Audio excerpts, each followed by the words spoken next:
आपने कभी नोटिस किया, आपने किसी स्टॉक या निफ्टी में बिल्कुल सही एनालिसिस करके ट्रेड को बाई किया, एंट्री भी सही थी, मार्केट आपके डायरेक्शन में ही जाने वाला था, लेकिन उससे पहले मार्केट नीचे आया, आपका स्टॉप लॉस हिट किया और जैसे ही आपका स्टॉप लॉस हिट हुआ, मार्केट उसी डायरेक्शन में भाग गया जिस डायरेक्शन में आपने ट्रेड लिया था। अब आपके दिमाग में एक सवाल आ रहा होगा, यार मार्केट को कैसे पता चला कि हमारा स्टॉप लॉस यहीं पे लगा हुआ था? क्या सच में बड़े ट्रेडर रिटेल ट्रेडर का स्टॉप लॉस हंट करते हैं, या फिर इसके पीछे एक ऐसा मैकेनिज्म है जिसे हम बिना समझे बार बार वही गलती कर रहे हैं? आज की इस वीडियो में आपको लिक्विडिटी, स्टॉप लॉस, डिमांड और सप्लाई का पूरा कनेक्शन एक सिंपल भाषा में समझाने वाला हूँ। वीडियो अंत तक जरूर देख, वीडियो को लाइक कर देना और वीडियो अच्छा लगे तो कमेंट करके जरूर बताना। सबसे पहले बात करते हैं स्टॉप लॉस कहाँ कहाँ बनते हैं। मार्केट में सबसे ज्यादा स्टॉप लॉस रेंडम जगह नहीं बनते हैं। अक्सर ट्रेडर स्टॉप लॉस वहीं लगाते हैं जहां लॉजिकली सेफ है, प्रीवियस डे लो, प्रीवियस लो या सपोर्ट के नीचे या रेजिस्टेंस के ऊपर या प्रीवियस हाई के ऊपर। अब एक एग्जांपल से हम समझते हैं। मान लीजिए निफ्टी ट्रेड कर रहा है 25,000 राउंड नंबर के आसपास और उसे कई बार मार्केट ने वहां पे 25,000 राउंड नंबर के आसपास सपोर्ट लिया है, तो चार्ट पर बहुत सारे ट्रेडर देखेंगे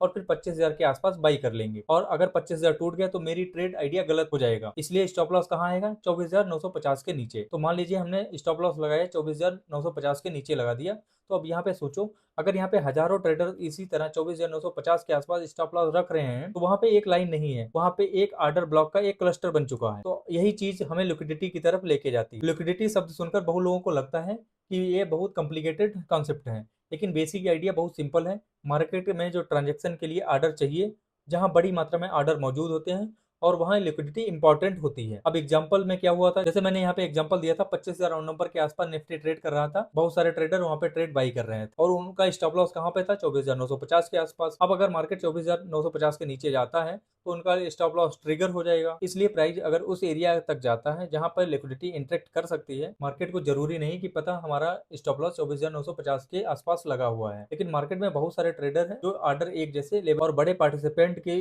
किस चीज की जरूरत थी? वो है लिक्विडिटी। अब असली स्टॉप लॉस हंट देखो। अब सबसे इंटरेस्टिंग पार्ट आता है कि मान लो निफ्टी 25,000 सपोर्ट पर ट्रेड कर रहा है, 25,000 टूटता है, फिर आता है 24,950 भी टूट गया। अब बहुत सारे ट्रेडर के स्टॉप लॉस ट्रिगर हो जाएंगे, प्राइस थोड़ी देर के लिए नीचे चला जाता है। मान लो मार्केट चला गया यहाँ पे 24,901 के आसपास। अब यहाँ पे दो सिनेरियो बन सकते हैं। मार्केट 24,000 के आसपास आया, बाहर अग्रेसिव बाई करना स्टार्ट कर देते हैं, प्राइस टिक टिक कर नीचे नहीं टिक पाता, फिर धीरे धीरे ऊपर जाना स्टार्ट कर देता है, वापस प्राइस यहाँ पे 24,950 के ऊपर आ जाता है और फिर मार्केट 25,000 के ऊपर वापस चला जाता है। मार्केट फिर से 25,000 नंबर के आसपास आ गया, सपोर्ट टूटा और लिक्विडिटी इंटरेक्ट हो गई, स्टॉप लॉस ट्रिगर हुए, प्राइस ने नीचे जाकर रिजेक्शन दिया और फिर एक डिमांड की वजह से मार्केट वापस ऊपर आ गया। हम इसे लिक्विडिटी स्वीप या स्टॉप रन के बाद रिवर्सल जैसे सिचुएशन के रूप में देख सकते हैं। रिटेल ट्रेडर को क्या दिखाई देगा कि मार्केट मेरा स्टॉप लॉस हिट किया, मार्केट फिर ऊपर चला गया, लेकिन प्रोफेशनल ट्रेडर क्या देखेगा? वो देखेगा प्राइस ने नीचे लिक्विडिटी ली, लोअर प्राइस पर टिक नहीं पाया और फिर वापस रिक्लेम कर लिया। ये दोनों बातें सुनकर सिमिलर लगती है, लेकिन सोचने का तरीका पूरा अलग है। लेकिन हर स्टॉप लॉस हंट रिवर्सल नहीं होता है। अब यहाँ पे सबसे बड़ी गलती होती है, बहुत सारे ट्रेडर ने लिक्विडिटी और स्टॉप लॉस हंट का कॉन्सेप्ट तो सीख लिया है और अब उन्हें हर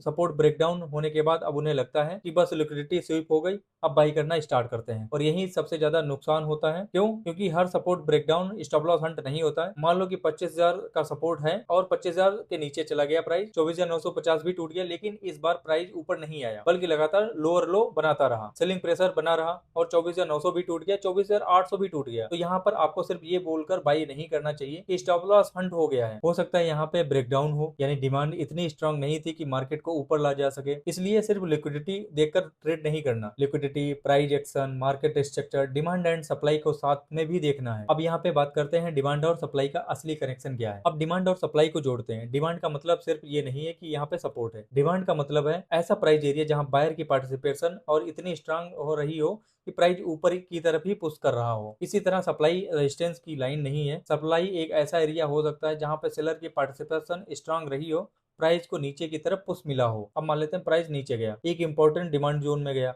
और यहाँ पे स्ट्रांग बाइंग आई, प्राइस ने तेजी से ऊपर मूव किया और हमें एविडेंस मिलता है कि इस एरिया में बायर इंटरेस्टेड थे। अब अगर यही रिएक्शन लिक्विडिटी स्वीप के बाद आता है तो सेटअप ज्यादा इंटरेस्टिंग हो सकता है, लेकिन फिर भी गारंटी नहीं है। ट्रेडिंग में 100% कोई भी सेटअप नहीं काम करता, हमें सिर्फ संभावना और फेवर पे काम करना पड़ता। अब आपके दिमाग में आया होगा कि जो प्रो ट्रेडर होते हैं वो कैसे सोचते हैं। अगर हम पूरे कॉन्सेप्ट को एक प्रोफेशनल तरीके से समझेंगे तो आपको सीधे चार्ट खोलकर सीधे ट्रेड को बाई नहीं करना है। तो पहले आपको सपोर्ट देखना है, फिर रेजिस्टेंस देखना है। सपोर्ट है, बाई कर लेता हूँ, इस सपोर्ट के नीचे क्या है, क्या यहाँ प्रीवियस लो है, क्या वहां पर प्रीवियस स्टॉप लॉस हो सकते हैं। प्राइस सपोर्ट के नीचे जाता है तो क्या करता है, क्या नीचे तुरंत जाकर वापस आता है, या नीचे एक्सेप्टेंस दिखाता है, क्या डिमांड दिखाई दे रही है, क्या मार्केट स्ट्रक्चर वापस बुलिश हो रहा है, और सबसे इंपॉर्टेंट क्या प्राइस लिक्विडिटी लेने के बाद लेवल क्लेम कर रहा है। क्योंकि सिर्फ कैंडल दिखने से बोल देना कि स्टॉप लॉस हंट हो गया बहुत आसान है, लेकिन ये समझना उस कैंडल के बाद मार्केट ने किया क्या है, असली स्किल को वहीं पे है। तो अगली बार आपका स्टॉप लॉस हिट हो और उसके बाद मार्केट रिवर्स हो जाए